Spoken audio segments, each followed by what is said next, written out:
And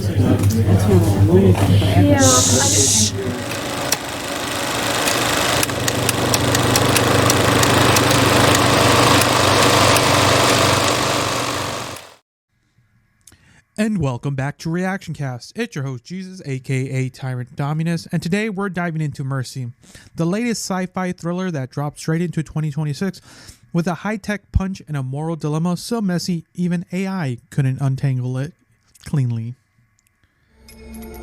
Get me out of this chair. Detective Raven, I'm Judge Maddox, and this is the Mercy Capital Court, a judicial system powered by artificial intelligence. Hold on, just wait a second. With crime rates soaring, lawmakers voted for Mercy. By acting as judge, jury, and executioner, Mercy keeps our city safe. I shouldn't be here. I helped create the Mercy program. I'm proud to have sent the first suspect for trial here, and I will continue to send more until the message is received. Detective Raven, I know precisely who you are. You're before this court today and charged with the murder of your wife.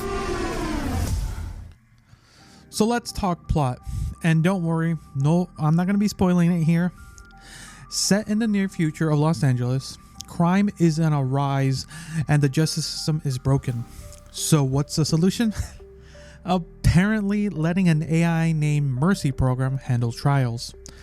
You don't get a lawyer, you don't get a jury. You get a 90-minute countdown and a talking screen that will literally fry you if you can't prove you didn't do a thing.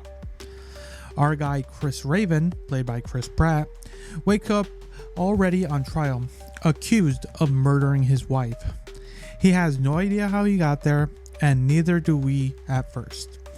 All he gets is access to digital footage, a smart screen in front of him, and his deductive instincts to piece together the truth in real time. On the other side, you got the judge Maddox. Damn, man, gotta remember these names. The AI judge, voiced and visually represented by Rebecca Ferguson. She's cold, calculated, and kind of mesmerizing. That's the setup. One man, one AI, one shot at proving he's not a killer. But let's begin with the performances, because this is where the film gets a little complicated. Like I mentioned earlier, Chris Pratt, who's playing Chris Raven, looks... the guy is best known for being goofy or blasting aliens with a grin. But here he plays it off restrained, desperate, emotional. He's literally glued to a chair the whole movie, and somehow he pulls it off. It's not flashy, but it's committed. You believe he's a guy on edge, fighting the system he used to support. While Rebecca Ferguson, she's haunting. She's not playing a human. She gives the AI enough gravitas that you always watching her face, wondering if more is going on under the hood. And the thing is, the role could have used more layers. It's solid, but the script doesn't let her do much beyond stern digital enforcer with cheekbones. A few other people are in like the side cast. Kali Reyes.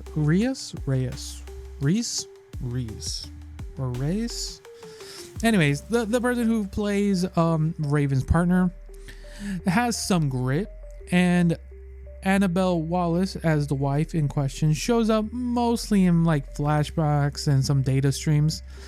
Chris Sullivan, you might know him from This Is Us, played by Rob Nelson, Raven's AA sponsor, and we'll get to the twisty mess later.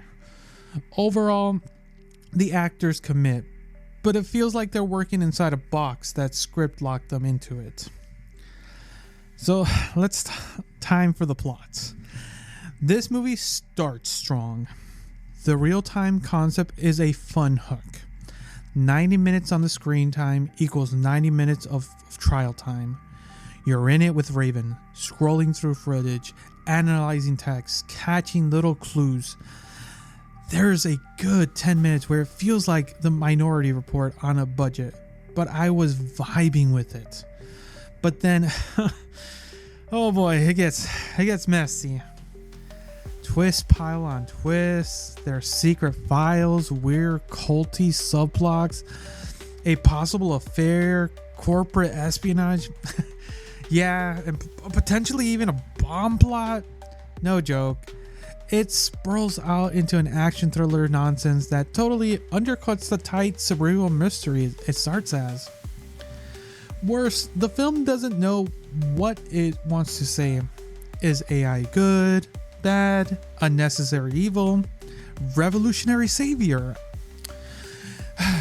You think it's gonna criticize the AI court system, and then it just shrugs. It flips up hard. I expected a 404 error to pop out during the script, you know. But visually, Mercy leans heavy on the digital aesthetics. The whole film looks like it's taking place in a cloud storage drive. The director is clearly into this screen lifestyle. Screens within screens, video call overlays, text bubbles.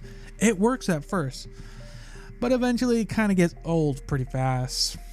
The VFX is pretty serviceable. Some futuristic elements are slick.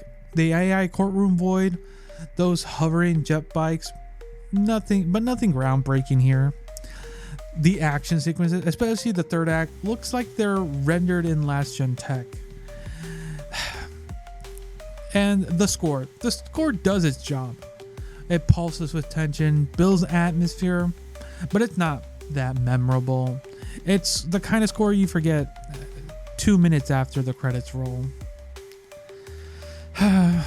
Mercy, it had potential to be a razor sharp commentary on AI, justice, and what happens when you give too much power to machines. Instead, it settles for what I feel a muddled thriller that wants to be both Black Mirror and Die Hard, and ends up somewhere in between. In the worst movie out there, nah. It's actually kind of entertaining, especially in that put it on the background while you're folding laundry kind of way. But it could have been so much more, which with better writing and a tighter message, this could have been a genre classic instead of a conversation starter with no real follow through. So that's gonna basically do it for today, guys. If you've seen Mercy, drop your thoughts down below. Was the concept cool enough to forgive the chaos, or did it lose you somewhere around the AI courtroom and Bob's subplot? If you like this breakdown, don't forget to follow the show, share your thoughts with your fellow film junkies, and keep those synapses sharp. So thanks again for listening or watching. Until next time, see ya. See ya. See ya.